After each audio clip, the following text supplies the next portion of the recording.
$68,400. That's what Desmond Reed found at 11 o'clock on a Tuesday night, sitting alone at his kitchen table with a cup of coffee he'd already forgotten about. But we'll get to that. First, you need to understand the kind of man Desmond was, because the kind of man he was is the reason this story happened the way it did. He was 36 years old. He worked with his hands. He came home to his kids every evening, and he believed, the way you believe in things you've put your full weight on and found solid, that showing up, quietly and without complaint, was enough to hold a life together. He had built that belief the same way he built everything else, one honest day at a time. What he didn't know on that Tuesday evening in late October was that the life he believed in had been quietly taken apart from the inside, piece by piece, dollar by dollar, for over 2 years. That the woman he had married, the woman whose name he had given his children, had already decided exactly how this would end. She had been planning it since before their youngest could walk. He was the last one to know. He was always going to be the last one to know. Because men like Desmond don't go looking for exits. They assume the door is still open. Aurora, Colorado sits about 16 miles east of Denver, where on clear days the Rocky Mountains stretch along the western horizon like a long, jagged purple line that has a way of making your problems feel temporary. October air in Colorado has a particular quality, clean and sharp, like the sky has just been scraped down to nothing and started over. The mountains were catching the last of the light when Desmond pulled his truck onto Birchwood Court that evening. He sat in the cab for a moment before going in. He'd developed this habit without meaning to, just a breath or two of quiet before walking into the noise and warmth of a house with a 9-year-old boy and a 6-year-old girl in it. Jalen would be at the kitchen table right now, pretending to do homework while actually drawing basketball plays in the margins of his notebook. Faith would be on the living room rug in her butterfly dress, organizing something. Toy horses, probably, or those small plastic figures she carried everywhere in a Ziploc bag like they were classified documents. He smiled, just thinking about it, grabbed his work bag, walked up to the front door. That's when he saw it. Destiny's phone was lying screen up on the kitchen counter, visible through the front window. He saw it light up as he turned his key in the lock. One name on the screen, Devin, and below it, 4 words of a message preview before the screen went dark. Can't wait. Tonight's perfect. He didn't pick up the phone. He didn't need to. Destiny came out of the bedroom a moment later in a red dress, fitted, low-backed, expensive, lipstick on, clutch already in hand. She stopped when she saw his face. She read it the way a person reads a room they've walked into, slightly too confident. For just a moment, something in her expression recalculated. Then it smoothed over. And she made a decision. Desmond could see her make it, to go on offense rather than retreat. "Before you say anything," she said, her voice carrying the particular calm of someone who has rehearsed this, "you can just accept this, Desmond. Devin and I are having dinner tonight. A lot of couples in Denver live this way. I need space. I need to feel seen. You come home from a job site every night and you talk about concrete and load-bearing walls, and I have been disappearing inside this house for 2 years." She reached past him for the car keys on the hook by the door. "So you can accept it, or you can make this ugly. But if you make it ugly, I will make sure you regret it. I'll say you have a temper, that you're not safe around these children. I will leave this marriage with this house, with Jalen and Faith, and with your name in the ground." She held his gaze for one more second, then picked up the clutch and walked past him toward the front door. Desmond stood still. He was aware of the television in the next room, a cartoon, bright voices, a laugh track. Jalen and Faith, 10 feet away. He was aware that his right thumb had pressed hard against the side of his index finger, the way it always did when something hit him harder than he was braced for. He was aware that his next breath came in slower than normal, and that the room had a specific quality he would remember for the rest of his life. The click of her heels crossed the porch.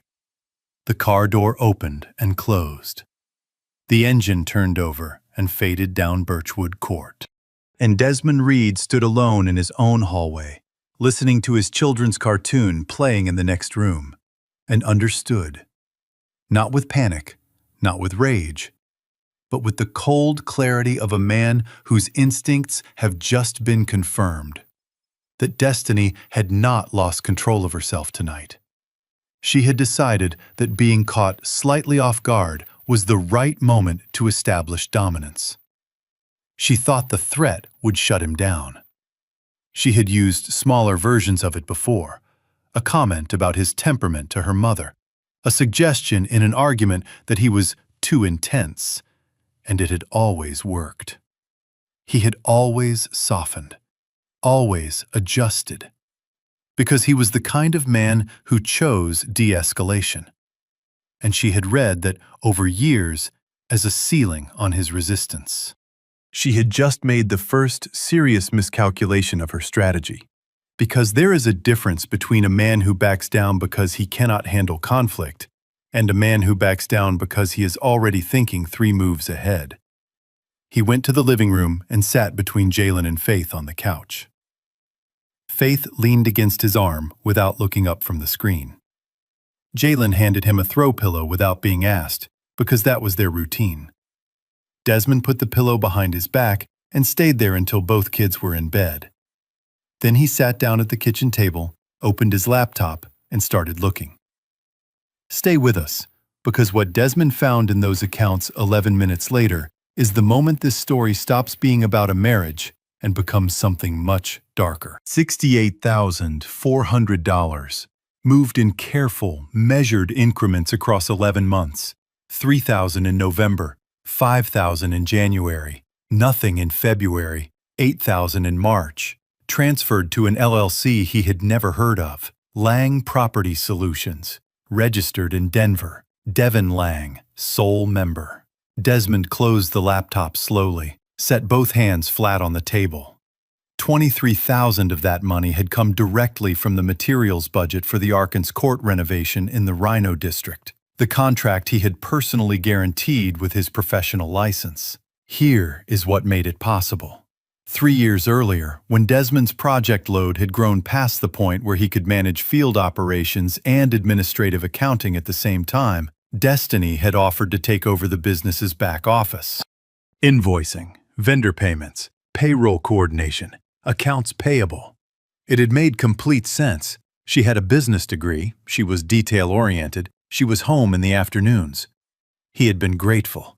He had trusted her completely with it. What he had actually done was hand her the keys to the building and then stayed at the job site while she went through every room. He called Marcus Hale at 11:43 p.m. Marcus was Desmond's cousin on his father's side, 38, former Denver PD, now running a private investigation firm off South Broadway.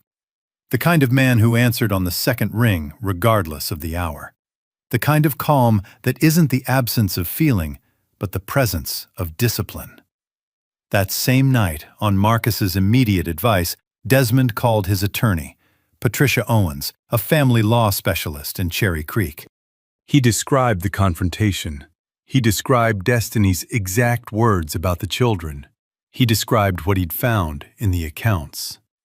Patricia was quiet for several seconds. Then, the threat she made about the children, can you document it in any way? I can state it under oath, and I have her messages to Devin on a shared phone account. That may be enough for an emergency filing, she said. I want everything you have by 7 tomorrow morning. Patricia filed an emergency ex parte motion for temporary custody the following day, citing documented threats regarding the children's welfare and the ongoing financial irregularities discovered in the business accounts. Under Colorado law, CRS Section 14-10-108, the Arapahoe County Court granted the order within 36 hours. Desmond had the signed paperwork in his hand by Thursday afternoon. He did not move the children until Monday morning. He waited those 2 days deliberately, because Patricia had told him to, and because a man who has been careful his entire life does not abandon that carefulness at the moment it matters most. In the meantime, Marcus began working quietly. He pulled public records on Lang Property Solutions.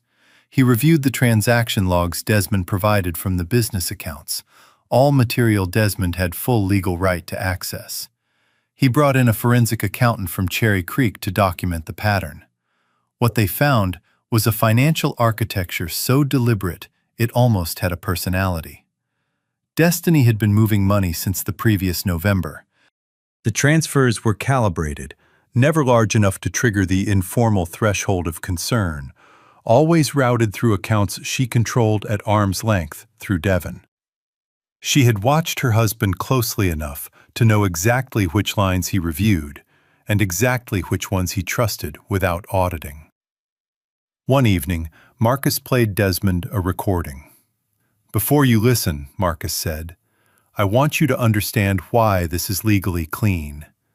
Destiny made this call on a three-way line. My contact was already on the call with Devon, discussing a separate referral matter, when Destiny joined and shifted the conversation. My contact is the third party. He consented to preserve the recording on his end. Under Colorado's one-party consent statute, that makes it fully admissible. Patricia's office has already reviewed the chain of custody." He pressed play. Destiny's voice came through clearly, light, confident, relaxed. "Desmond never audits the materials line carefully. He trusts me completely. As long as we keep the transfers under $5,000 at a time, he won't notice until we're ready for him to notice." Desmond listened to it twice, set the phone down on the table. "She studied how I run the business," he said. His voice was flat. "She studied everything about you," Marcus said, "for a long time. Probably from before you knew anything was wrong." The truck Destiny drove daily, a 2019 Nissan Pathfinder, was still registered in both their names. Joint property, jointly titled.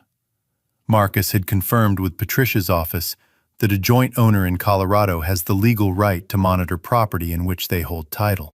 He attached a GPS unit to the undercarriage on a Tuesday evening while the vehicle sat on the street in front of the house.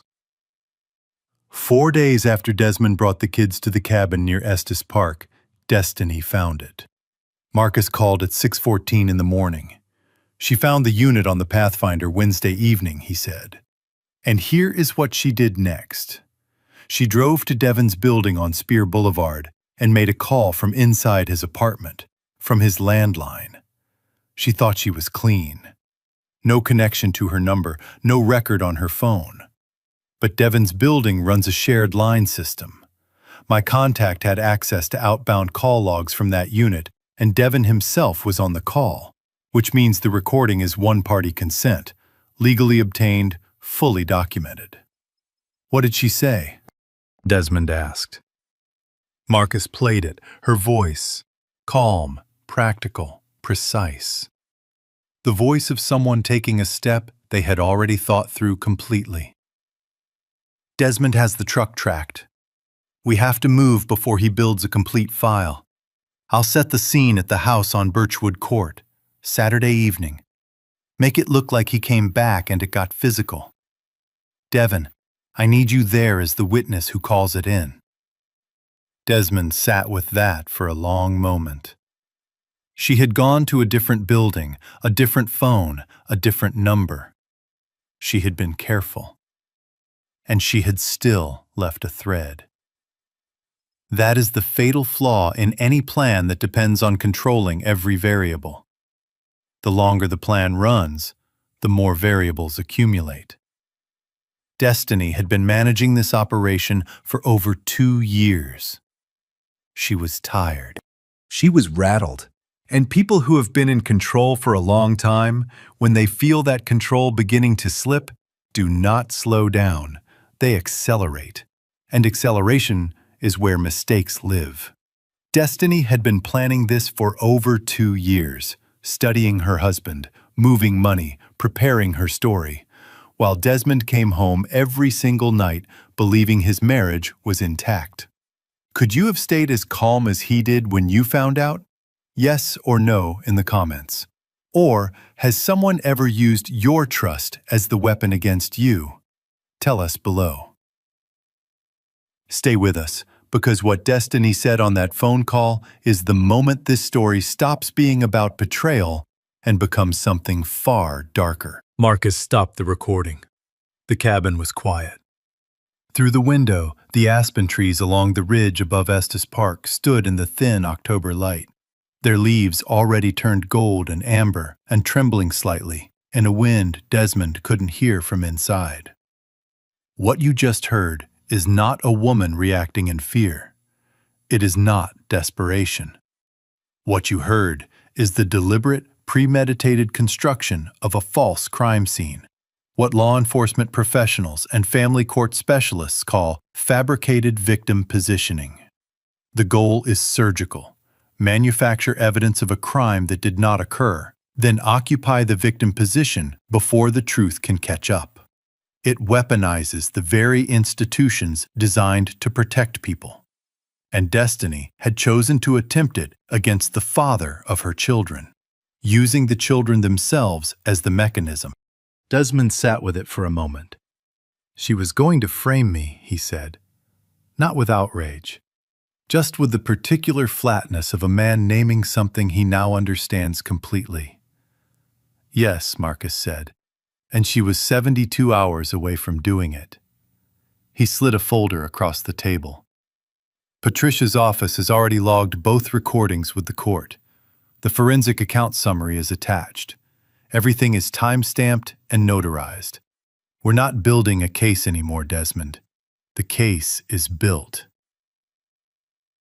2 days later, Destiny called the Aurora Police Department.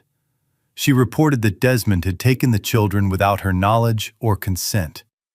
She used the word abducted. She had either pieced together or been told the address of the cabin near Estes Park because she gave the Larimer County Sheriff's Office an exact location. 2 deputies arrived on a Tuesday morning. Desmond was at the kitchen table with the kids when the knock came. Jalen looked up from the card game he and Faith had been playing. Faith went very still, a card suspended halfway to the discard pile. "It's okay," Desmond said, quiet and even. The same tone he used for everything that mattered. "You two stay right here." He opened the door. 2 officers, professional. And behind them, on the gravel path leading to the cabin, where she had no legal basis to be, was Destiny. She had driven the 3 hours from Aurora. She stood in a cream-colored jacket and sunglasses, arms folded, watching. Here is what that image reveals. Destiny had not come primarily because she expected to win on legal merits. She had come to be witnessed. In her operating model, the person who presents most convincingly as the wronged party is the person the system protects. She needed an audience, the officers, the optics of a concerned mother arriving to retrieve her children. What she had not once seriously considered was the possibility that Desmond might have spent the previous week building something she could not perform her way around. Marcus stepped out from the interior hallway. Desmond handed the lead deputy the temporary custody order, signed by an Arapahoe County judge 4 days prior, predating this complaint by 96 hours. Then the second document, a notarized, formally logged copy of Destiny's recorded phone call, with the complete chain of custody declaration already attached and initialed by Patricia Owens. The deputy reviewed both documents carefully, looked up. "Sir, I want to be precise about the situation. You have a valid ex parte temporary custody order issued prior to this complaint. The children are with their custodial parent, as defined by this order. There is no actionable basis for the report as filed." He paused, not for effect, just the natural pause of a professional being exact. "I'd also advise the complainant that filing a false police report in Colorado is a serious offense under state law, and that if the recording referenced in this file is what it appears to be, the district attorney's office may have independent interest in reviewing it." Destiny's jaw tightened. Her arms stayed folded. Behind the sunglasses, something that had been certain went very quiet. She had come with a performance prepared. She had a version of this scene in her head: the distressed mother, the absent father, the children caught in the middle. And she had been ready to deliver it. There was no surface left to deliver it to. Psychologists call this narcissistic collapse. Not the dramatic kind, not tears and screaming, but a specific interior failure that occurs when a person who has built their entire strategy around controlling how they are perceived encounters a context they cannot reframe. The script she'd prepared has no traction. The narrative has no place to land. What remains is only the actual situation, stripped of every layer she'd constructed around it. And the actual situation is that she is standing on a gravel path in the Colorado mountains while an officer reads her own words back to her in front of witnesses. There is nothing left to say that helps. She turned, walked back to her car, got in. The engine turned over. The car moved down the mountain road and disappeared around the bend. Desmond watched until it was gone. Then he heard Faith's voice from the kitchen, small and careful. "Is Daddy okay?" And Jalen, 9 years old, his father's stillness already sitting naturally in his face, answered without hesitation, "Dad's always okay." Pause on that for just a moment. A child doesn't say that about a man he has watched panic.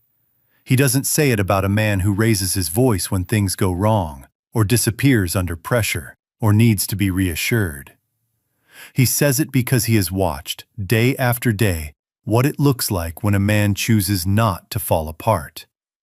And that image has become his definition of what safe feels like. Desmond had never sat Jalen down and explained resilience. He had simply demonstrated it, without announcement, every single day. That is the inheritance no court order can touch. The deputies left. Marcus began making calls. And somewhere on that mountain road headed back toward Aurora, the plan Destiny had spent 2 years building was coming apart in ways she could feel, but couldn't yet fully see. What she didn't know, what she couldn't have known, was that Marcus had already found something else. Something sitting in a cloud archive she had never cleared, from a phone she had replaced more than 2 years ago. Something that didn't just expose what she had done to Desmond. It explained why she had married him in the first place. Don't go anywhere, because the recording Marcus found next is the moment everything you thought you understood about this marriage gets completely rewritten. 3 months passed. They passed slowly, not easily, but steadily, the way time moves when the emergency is over and ordinary life begins reasserting itself with the quiet insistence of something that has been waiting at the door. Desmond and the kids settled into a new house in the Saddle Rock neighborhood of Aurora. Corner lot, 2 juniper trees in the backyard, a porch wide enough for 2 chairs. Within 4 minutes of walking through the front door for the first time, Jalen had claimed the larger bedroom. Within 10, Faith had asked about painting her wall lavender. Desmond said yes to both. He returned to the Arkins Court project in Rhino, which had been paused and then carefully resumed after the forensic accounting report was submitted to the court. Lang Property Solutions had been referred to the Denver District Attorney's Office. Devin Lang had retained a private attorney and, by all available indicators, had stopped responding to Destiny's calls entirely. The divorce proceedings moved through the system. Destiny had fought hard in the opening sessions. Then, less hard. Then, when the cabin recording was formally admitted into evidence and the full scope of the financial disclosures became clear, her attorney, a sharp, realistic woman from a firm on 17th Street, had advised her client on what was salvageable. What was salvageable was not much. Destiny accepted the settlement terms in January. The paperwork was finalized by March 14th, an accelerated resolution her attorney's office had acknowledged, but the math of contesting it further simply didn't work in her favor. Desmond did not attend the final hearing. His attorney handled it. He was at the job site that morning, walking a fresh foundation with his foreman in the thin March light, marking measurements in chalk on new concrete. He felt, in those weeks, not triumphant. He felt tired. The particular tiredness of a man who has spent months dismantling something he spent years believing in. He went to work. He picked up the kids. He made dinner. He slept. He was almost okay. Marcus called on a Thursday evening in late January at 7:43 p.m. Desmond was standing at the kitchen counter in his work clothes, a glass of water in his hand.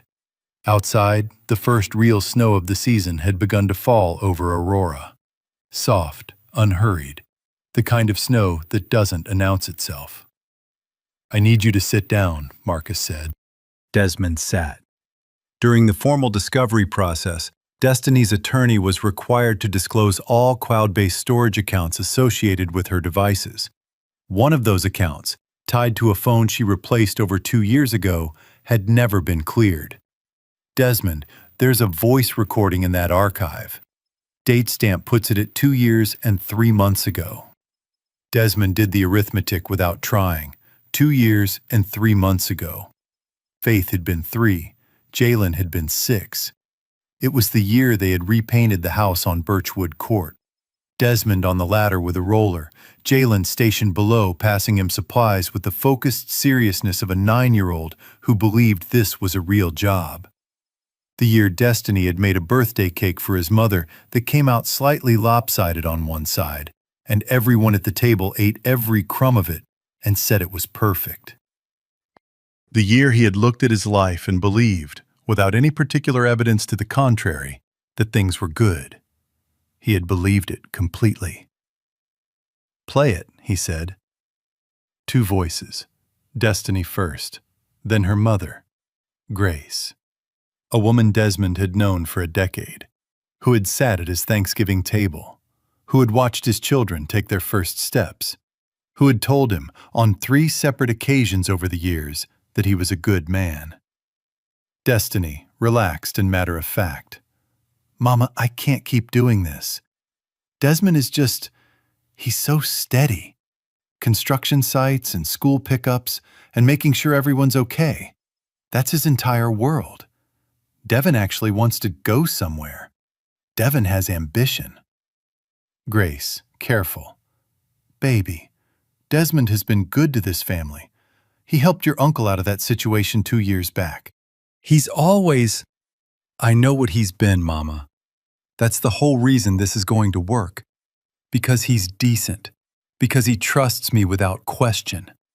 I'm going to stay another year, maybe 2, long enough to establish a financial position and build enough documentation around the house. Then I'll say he scared me, that I was afraid in my own home. He won't fight it. He won't even know where to start."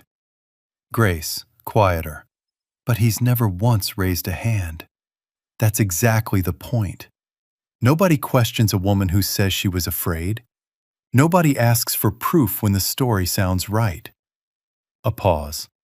The sound of something set down on a counter. Grace again, after a long moment. "But the babies, Destiny. You had babies with this man." Destiny, without hesitation. "Devin actually said that was the smartest part. A mother with 2 young children is untouchable in family court, Mama. No Colorado judge gives primary custody to the father when the mother has been the primary caregiver. Having Jalen and Faith doesn't complicate the plan. They're the foundation of it." Silence.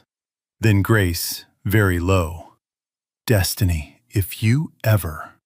"Destiny, if you ever say a word to anyone, to Desmond, to his family, to anyone, I will move, and you will never see those babies again. You know I mean it." A longer silence. Grace, barely audible. "I know." The recording stopped. Desmond did not move. What he had just heard has a name in the clinical literature on long-term relational betrayal. A predatory, intimate partnership. A relationship entered into and maintained not out of genuine feeling, but as a vehicle for a predetermined outcome. The people most vulnerable to this pattern are those who lead with complete trust, who extend to others the same standard they hold themselves to. In Destiny's own words, he trusted her without question. She did not say this with guilt. She said it as an architectural feature of her plan. And the children. She had calculated that having them would strengthen her legal position. The warmth Desmond believed he had witnessed in her as a mother, the birthday cakes, the bedtime routines, the way she had held Faith as an infant, all of it existed inside a frame he had never been shown. That is the part that is almost impossible to absorb. The tears came without warning, not dramatically, they simply arrived, the way water moves across glass, slow and inevitable. He did not wipe them. He sat in the kitchen on Saddle Rock Drive, the snow still falling outside, and thought about 10 years of mornings, about the lopsided cake, about the night Faith was born, and how Destiny had cried in the delivery room, and how completely he had believed in what those tears meant. He thought about what it means to love something that was never entirely there. He thought about that for a long time. Then, after a silence that stretched out past measuring, he said something, quietly, more to himself than to Marcus. She was winning for a long time, but I chose not to lose. There is a meaningful difference between those two statements. Losing means being diminished by what happened, becoming smaller, colder, more closed than you were before. Choosing not to lose means deciding, in full knowledge of everything, to remain the person you set out to be. It is not the same as winning, it is quieter than that, and it lasts longer. What Desmond did next, in that kitchen, in that silence, is the moment the entire story turns. Don't go anywhere. He sat with it for 3 days. He didn't call anyone, didn't bring it up in therapy or replay it for anyone who hadn't already been there for it. He carried the knowledge the way he had carried other heavy things, quietly, with both hands, without setting it down in the road. On the evening of the second day, alone at the kitchen table after the kids were asleep, he asked himself the question he had been holding at arm's length since the recording stopped. Should I have seen it? He sat with that honestly. He thought about the signs, the laptop closed too quickly when he walked into the room, the evenings that ran longer than the explanation given, the one time at a movie theater he had reached for her hand and she had let it rest in his without returning the pressure. He had noticed those things. He had filed them away under, "She's going through something, give her space." He had been wrong about what they meant. He had not been wrong to extend her that grace. There is a difference between missing the truth and being systematically deceived about it. Missing it is a failure of perception. Being deceived about it is something that was done to you, by someone who made that deception their deliberate, sustained project. He had not been blind. He had been lied to, precisely and patiently, by someone who had decided years ago that his trust was the most useful thing about him. He picked up his glass, drank, set it down. That's enough, he thought. Not as suppression, as a genuine conclusion. He had looked at the question with open eyes and arrived at an honest answer. He didn't need to keep returning to it. He went to bed. On the third day, he took Jalen and Faith to Washington Park in Denver, because the snow had stopped and the February sky had gone that particular shade of blue that makes Colorado look like a painting someone made on an optimistic day. Jalen ran ahead toward the lake. Faith held Desmond's hand and walked at the pace of someone who intends to notice everything. The geese along the frozen shoreline, the bare-branched cottonwoods, 2 dogs in matching sweaters being walked by a man who appeared to take this very seriously. "Daddy," Faith said, "do you think geese have feelings?" Desmond looked at the geese, moving along the ice with considerable personal dignity. "I think they have strong opinions," he said. "Whether those qualify as feelings, I'm not entirely sure." Faith considered this for several steps. "I think they do," she decided. "That one looks genuinely annoyed." He looked down at her. 6 years old, her coat the color of a plum, her small boots making clean prints in the thin remaining snow. She was pointing at a goose that had stopped to regard a smaller goose with what did in fact appear to be a considered position on the matter. He thought, I would do all of it again, every single day, for exactly this. And he understood, in the quiet way understanding sometimes arrives, not with a specific moment of revelation, but simply settling, that the marriage was not the point. The marriage had been the container. What was real was standing beside him in a plum coat with opinions about goose emotions. That had always been real. That was always going to be his. After the divorce was finalized in March, Desmond came home from the job site that evening and made spaghetti.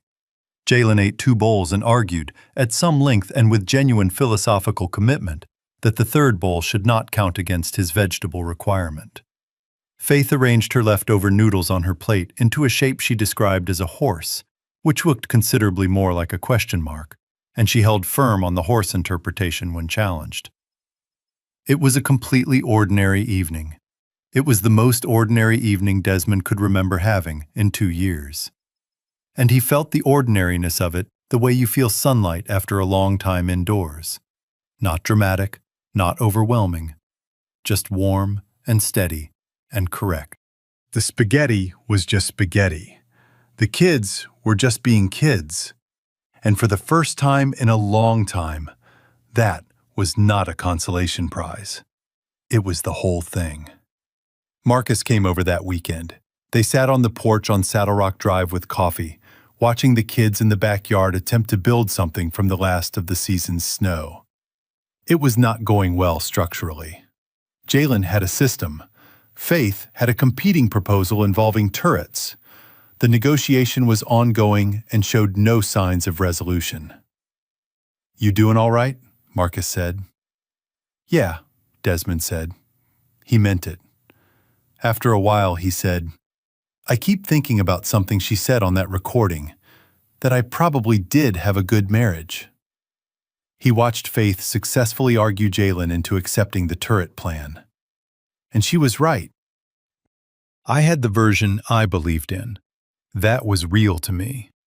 She just wasn't in it the way I thought. "So what do you do with that?" Marcus said. "I grieve what I thought I had," Desmond said, "without carrying anger for the person who wasn't there. Those are 2 separate losses. You can't heal them the same way." Marcus was quiet for a moment. Then, "That's a hard thing to learn." "Yeah," Desmond said, "it is." They drank their coffee. In the backyard, Faith announced that the structure was now officially a castle and that she was the architect, and therefore did not have to stand outside in the cold. Jalen pointed out that wasn't how castles worked. Faith said she was revising the rules. But the final piece, the piece that changes how you understand Desmond Reed from the very beginning, hadn't come yet. And when it did, it arrived in the quietest possible way. 3 weeks after the divorce was finalized, on a Saturday evening, while Jalen and Faith were at a birthday party 3 streets over, Desmond sat alone in the kitchen on Saddle Rock Drive. Same quiet, same coffee. The snow was gone. The mountains were still there at the western edge of the sky, exactly where they always were, holding their position the way they always did, without needing anyone to acknowledge them for it. He had been sitting with grace, not with anger. He had been through the anger, 3 clean days of it, sharp and entirely legitimate, and it had done what anger does when you stop feeding it. It dissolved and left something more honest in its place. What he'd been sitting with was this. Grace had heard her daughter describe a detailed plan to falsely accuse an innocent man, to use his own children as leverage in a custody case built on manufactured evidence. And Grace had raised one quiet objection.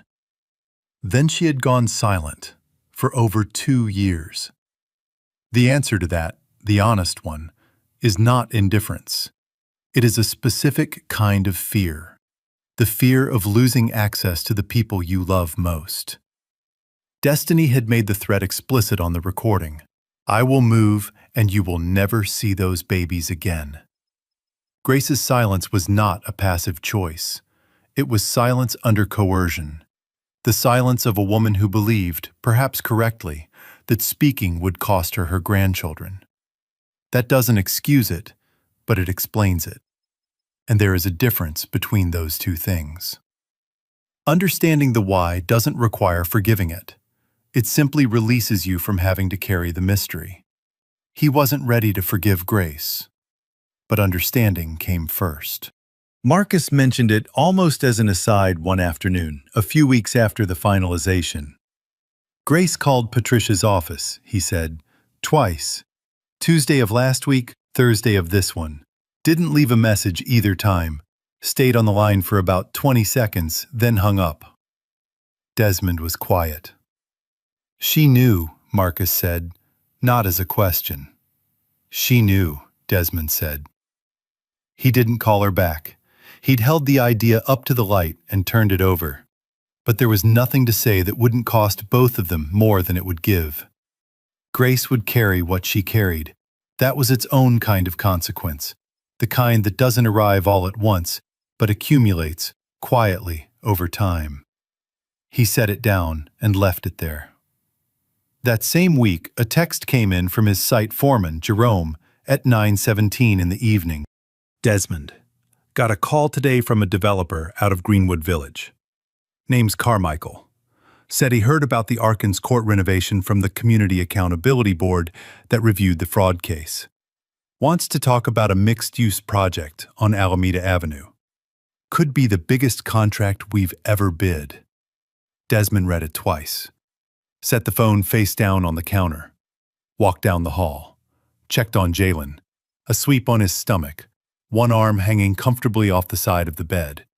Entirely confident in the physics of his own rest. Checked on Faith, curled tight under her butterfly print blanket, breathing slow and even. He stood in the hallway between their two rooms for a moment. The world had quietly registered what he had built. His integrity, his work, the choice he had made every day to be exactly who he said he was. He hadn't needed it to, but it was good to know it anyway. He went back to the living room and sat down on the couch, picked up his book. Didn't read much of it. Jalen came in after a while and took up residence on one side of him without asking. Faith climbed up on the other, tucked her feet under his leg, and was asleep again within minutes. Desmond didn't make it much further past his page. Outside, the Colorado night was the kind of clear that doesn't happen everywhere. Deep and still and full of stars. The sky so open it made the distance between you and everything else feel both enormous and entirely manageable. The mountains held the western edge of the dark.